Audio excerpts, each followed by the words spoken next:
अस्सलाम वालेकुम। Take lancer में हूँ शामदीद। मेरा नाम वहीद हसन है।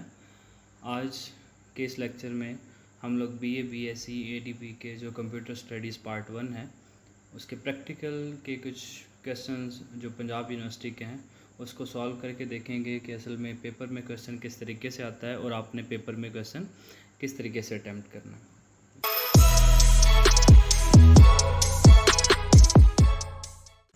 स्टार्टिंग विद द ओवरव्यू,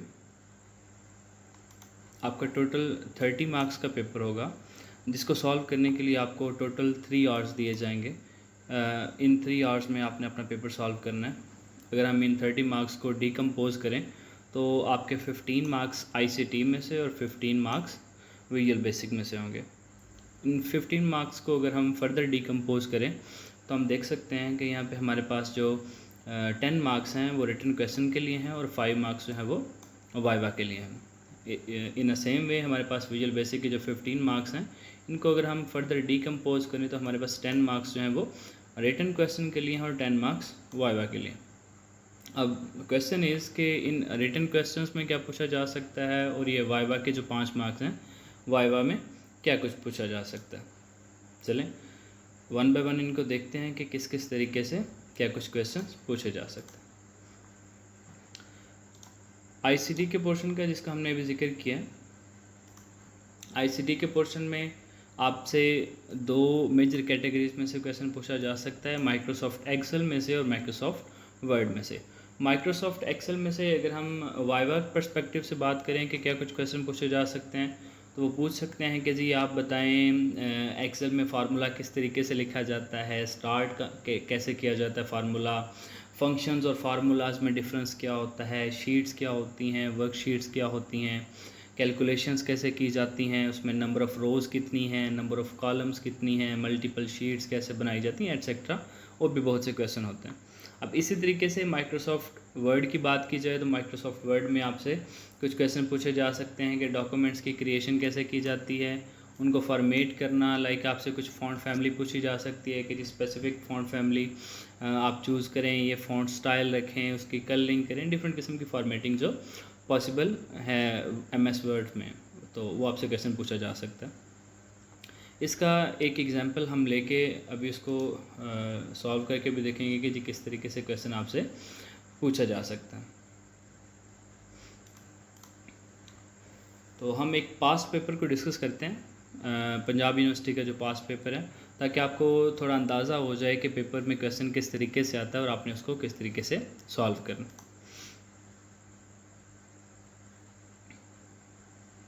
हमारे पास यहाँ पे पंजाब यूनिवर्सिटी का एक पास्ट पेपर है जो 2016 का है। अभी भी पैटर्न सेम है, सेम तरीके से क्वेश्चन पूछे जाते हैं। तो यहाँ पे आपको 2 ग्रुप देखने को मिलते हैं, ग्रुप 1 एंड ग्रुप 2 जो है सॉरी पार्ट 1 एंड पार्ट 2। तो ये 2 पार्ट्स आपके पास एग्जिस्ट करते हैं। पार्ट 1 जैसे कि हमने अभी जिक्र किया हमारे ओवरव्यू में, पार्ट 1 में आपके आईसीटी से रिलेटेड जो 15 मार्क्स हैं उनके क्वेश्चन पूछे जाएंगे। इसी तरीके से हमारे पास जो पार्ट 2 है उसमें विजुअल बेसिक के रिलेटेड जो है वो क्वेश्चन पूछे जाएंगे। इन 15 मार्क्स में से 10 मार्क्स आपके इस क्वेश्चन के लिए हैं, क्वेश्चन 1 के लिए, और 5 मार्क्स जो वाइवा के हैं वो क्वेश्चन नंबर 2 के लिए हैं। इसी सेम वे में आपको पार्ट 2 में जो 10 मार्क्स हैं वो क्वेश्चन नंबर 1 के लिए मिलते हैं और आपको जो 5 मार्क्स हैं वो क्वेश्चन नंबर 2 के लिए मिलते हैं, जो कि आप अगेन आपका वाइवा है। तो क्वेश्चन नंबर 1 को एक दफ़ा देख लेते हैं। माइक्रोसॉफ्ट एक्सेल के रिलेटेड क्वेश्चन पूछा गया है। इसी तरीके से आपके पास एमएस वर्ड के रिलेटेड भी पूछा जा सकता है कि एक पैराग्राफ दिया गया, आपसे बोला जाएगा कि एमएस वर्ड में इसको सेम इसी फॉर्मेटिंग में टाइप कर दें। तो आपने सेम उसी तरीके से जिस तरीके से उन्होंने लिखा है टाइप करें। जहाँ पे बुलेट पॉइंट्स बोले हैं वहाँ पे बुलेट पॉइंट्स दें, जहाँ पे आपको इंटेंडेशन बोली गई है वो दें, जो फ़ॉन्ट स्टाइल बोला गया है वो चूज़ करें, जो फ़ॉन्ट साइज़ बोला गया है वो चूज़ करें। अभी हमारे पास एक क्वेश्चन है जिस क्वेश्चन में उन्होंने बोला है कि जी आप एक एक्सेल शीट क्रिएट करें जिसका नाम मार्क्स रखें और ये जो डाटा है इसको एंटर करें। Create an excel sheet named marks with the following data, student name marks, जहाँ पे आपको ये 5 स्टूडेंट्स का डाटा एंटर होता नज़र आ रहा है। इसी तरीके से इसका जो सेक्शन बी है उसमें आपने सॉर्ट करना है उन्हें, इन्हीं नंबर्स को सॉर्ट करें डिसेंडिंग ऑर्डर में, यानी कि मैक्सिमम टू मिनिमम वाली साइड पे मीन्स पहले सबसे बड़े मार्क्स, फिर उससे छोटे, फिर उससे छोटे एंड अप टू 100। इसी का जो पार्ट सी है उसमें आपने ये जो प्रोसीजर, ये जो भी आप काम किया है, इसको किस तरीके से परफॉर्म किया आपने अपने वर्ड्स में लिख देना। तो इसको देख लेते हैं किस तरीके से ये किया जाता है। पार्ट 2 में आपसे एक विजुअल बेसिक का क्वेश्चन पूछा गया है। इस विजुअल बेसिक के क्वेश्चन को भी अभी हम सॉल्व करके देखेंगे कि किस तरीके से सॉल्व किया जाता है। तो पार्ट 1 की बात कर लेते हैं। पार्ट 1 में आपके पास जो क्वेश्चन पूछा गया है कि माइक्रोसॉफ्ट एक्सेल में ये शीट क्रिएट करें, तो आप कुछ प्रोसीजर इस तरीके से लिखेंगे। सेक्शन सी में जो आपके पास बोला जा रहा है कि प्रोसीजर लिखें कि जी I search for MS Excel from start menu. मैंने एक ब्लैंक शीट जो है उसको सिलेक्ट किया। उसके बाद मैं सेल A1 पे गया और मैंने स्टूडेंट का नाम लिख दिया, ये हेडिंग दे दी। इसी तरीके से B1 पे गया और मैंने मार्क्स लिख दिया। अगेन आप A2 से A6 तक उन 5 स्टूडेंट्स का डाटा आपने एंटर किया, यानी कि नाम लिखे। इसी तरीके से B2 से B6 तक आपने उन स्टूडेंट्स के नंबर लिखे हैं। फिर आपने क्या किया, फाइल के ऑप्शन में जाके इस जो आपके पास शीट है इसको सेव कर दिया, जिसका आपने नाम रखा है मार्क्स। ठीक है। उसके बाद आप होम के टैब में गए हैं, वहाँ पे आपने सॉर्टिंग का जो ऑप्शन है, फ़िल्टर एंड सॉर्ट का ऑप्शन, उसको सिलेक्ट किया है और आपने यहाँ पे एक फ़िल्टर लगा दिया, जिस फिल्टर के बेस पे आप उसको असेंडिंग या डिसेंडिंग ऑर्डर में बिल्कुल आसानी से सॉर्ट कर सकते हैं। चलें एक एग्जांपल लेते हैं, फिर आप को बेहतर आइडिया हो जाएगा कि हम किस बारे में बात करें। तो क्वेश्चन नंबर 1, ये जो हम एक्सेल की बात करें, बिल्कुल उसी तरीके से हम एक शीट क्रिएट करने जा रहे हैं माइक्रोसॉफ्ट एक्सेल की। तो हमारे पास यहाँ पे माइक्रोसॉफ्ट एक्सेल की एक शीट है, जहाँ पे हमने सिंपली डाटा एंटर करके रखा है। शीट जो हमारे पास सेल A1 है, वहाँ पे हमने स्टूडेंट नेम, सेल B1 है, वहाँ पे हमने मार्क्स लिखे हुए हैं। इसी तरीके से 5 स्टूडेंट्स का डाटा, शाहिद, हसन, अहमद, जो हमें वहाँ पे लिखने के लिए बोला गया था, और उनके मार्क्स यहाँ पे लिख के रखे हैं। अब हम इसके ऊपर कुछ ऑपरेशन परफॉर्म करते हैं। लाइक हम कहते हैं कि जी हमें इनके टोटल मार्क्स देखने हैं। तो सिंपली माइक्रोसॉफ्ट एक्सेल में कोई भी फार्मूला जब हमने लिखना होता है तो फार्मूलाज हमेशा इज़ इक्वल टू के साइन, यानी बराबर के साइन से स्टार्ट किया जाता है। यहाँ पे आप लिखेंगे सम, क्योंकि अब आप ऐड करना चाहते हैं इन्हें। आपके पास यहाँ पे सम का ऑप्शन आ चुका है, सिंपली टैब का बटन प्रेस करें तो वो ऑटो कंप्लीट कर देगा उसे। ठीक है। अब इसके बाद आपने फर्स्ट सेल आपका कौन सा है, तो हमारे केस में जो फर्स्ट सेल जहाँ पे हमारे मार्क्स मौजूद हैं वो क्या है, B और 2, B2। तो हम सिंपली इसको क्लिक करके भी उसका रेफरेंस ले सकते हैं, या फिर आप खुद से भी B2 लिख सकते हैं। उसके बाद आप कॉलन लगाएंगे, कॉलन के बाद आप आपका जो लास्ट सेल जहाँ पे आपका डाटा मौजूद है, हमारे केस में ये B6 में मौजूद है, तो हम यहाँ पे लिखेंगे B6।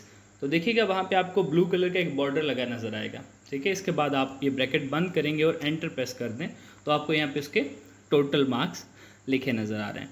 यही काम आप आपकी जो स्क्रीन पे ऑटो सम का ऑप्शन आपको नज़र आ रहा है, इस पर क्लिक करते तो आपको ये ऑटोमेटिकली सम कर देता। लेकिन फार्मूलाज यूज़ करना आपको आना चाहिए, पता होगा कि आप फार्मूला किस तरीके से लिख सकते हैं। लाइक इन नंबर्स में से मैं मैक्सिमम नंबर देखना चाहता हूँ, यानी कि सबसे ज़्यादा मार्क्स किसके हैं या कितने मार्क्स हैं, तो मैं क्या करता इज़ इक्वल टू मैक्स। अब अगेन मुझे रेंज प्रोवाइड करनी है, तो मैं क्या करता, सिंपली आपके जो माउस का कर्सर है वहाँ से भी सिलेक्ट कर सकते हैं, या फिर आप रेंज प्रोवाइड कर सकते हैं, जैसे अभी हमने बात की। तो मैं उसको रेंज प्रोवाइड कर रहा हूँ, B2 से B6 तक मैं यहाँ से मैक्सिमम मार्क्स देखना चाहता हूँ। एंटर प्रेस करूँगा तो वो मुझे बता रहा है कि इस रेंज में 98 मार्क्स मैक्सिमम है। इसी तरीके से अगर मैं मिनिमम देखना चाहता हूँ तो is equal to minimum, again उसको रेंज प्रोवाइड करूँगा तो वो मुझे बता देगा कि इस रेंज में सबसे कम मार्क्स यानी कि मिनिमम कितने हैं, तो वो 55। इसी तरीके से इन मार्क्स की अगर मैं एवरेज लेना चाहता हूँ तो मैं लिखूँगा यहाँ पे is equal to average. Again उसको रेंज प्रोवाइड करेंगे कि इन मार्क्स में से मुझे एवरेज बता दो, तो मुझे बता रहा है कि इन सारे मार्क्स में से, यानी कि ये जो 5 स्टूडेंट्स हैं इनके एवरेज मार्क्स 76.2 है। अगेन मैं देखना चाहता हूँ ये कितने स्टूडेंट्स थे जिनका रिज़ल्ट हमारे पास मौजूद है, तो आप इज़ इक्वल टू लिखेंगे काउंट। अगेन उसको रेंज प्रोवाइड करेंगे और एंटर प्रेस करेंगे तो वो बताएगा कि जी टोटल आपके पास 5 स्टूडेंट्स के ये मार्क्स दिए गए हैं।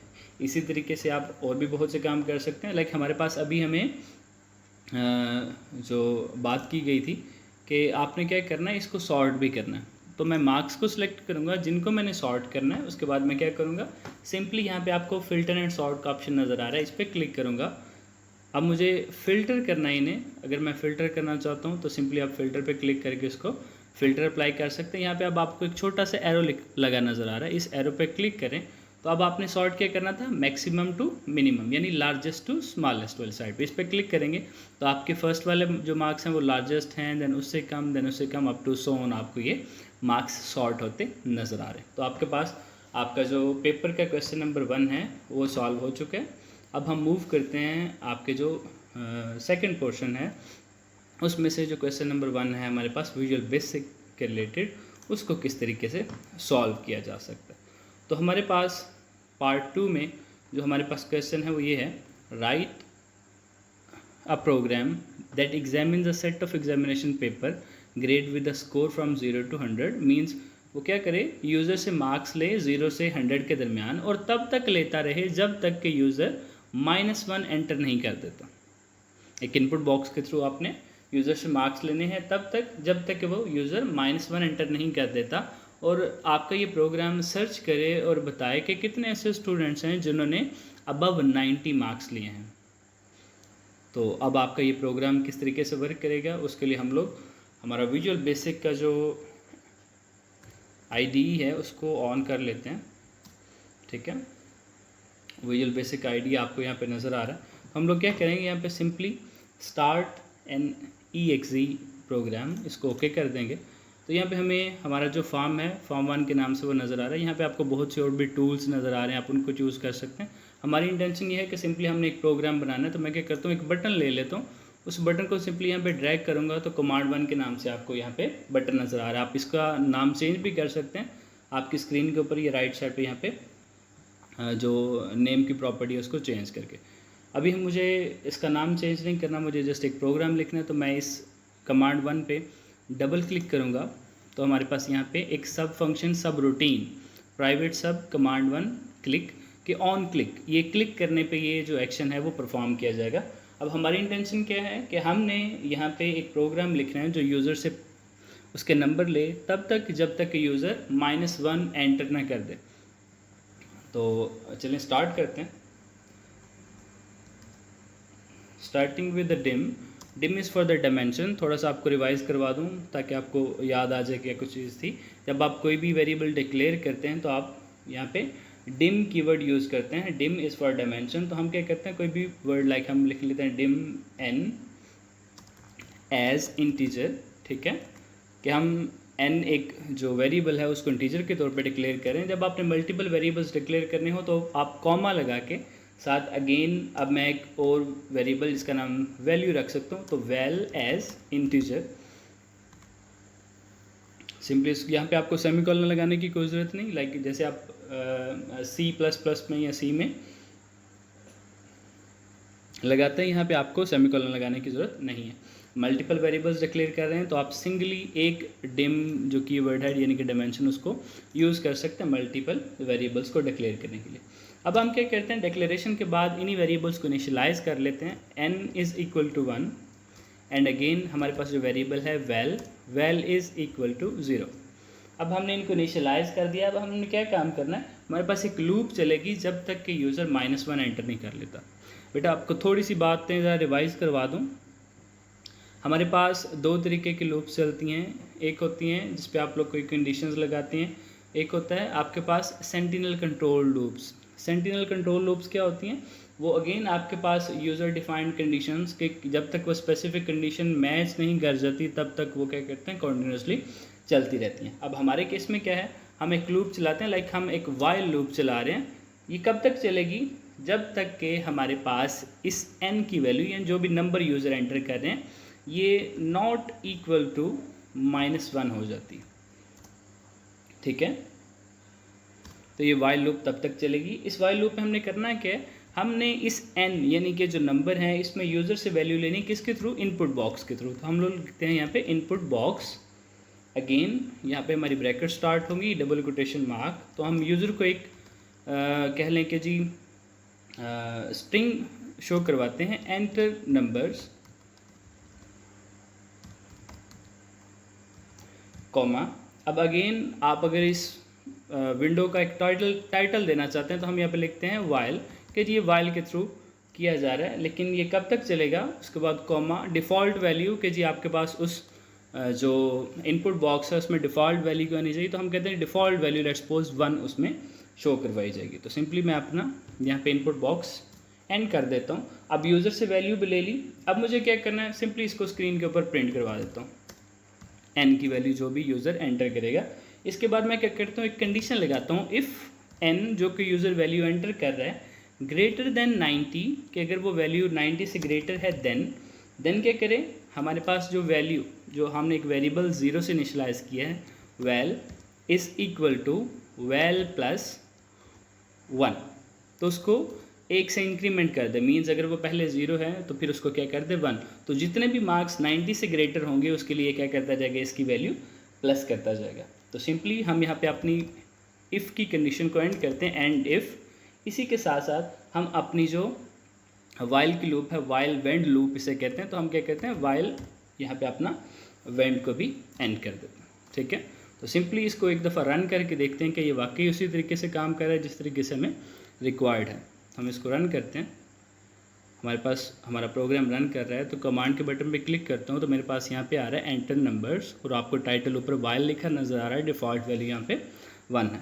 तो मैं क्या करता हूँ, यहाँ पे लिखता हूँ 78, इसी तरीके से 98। तो आप यहाँ पे देखें आपको फॉर्म पे ये नंबर्स एंटर होते भी नज़र आ रहे हैं क्योंकि हमने प्रिंट भी किया साथ उस एन की वैल्यू को। तो लेट्स सपोज कि अब मैं कहता हूँ 99, अब मैं कहता हूँ 96, साथ में कह देता हूँ 57। तो जैसे ही मैं -1 एंटर करूँगा तो ये क्या करेगा, लूप टर्मिनेट हो जाएगी, सेंटिनल कंट्रोल लूप है क्योंकि।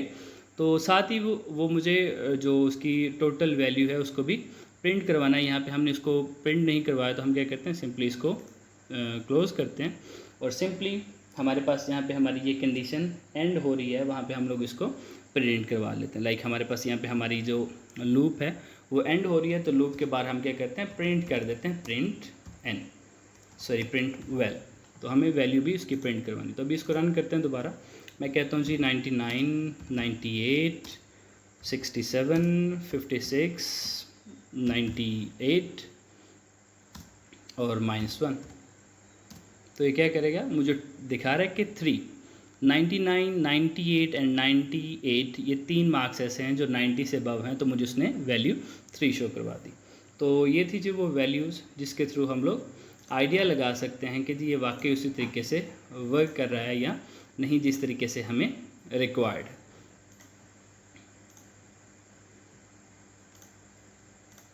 चलें जी, जज़ाकल्लाह फ़ी अमानुल्लाह।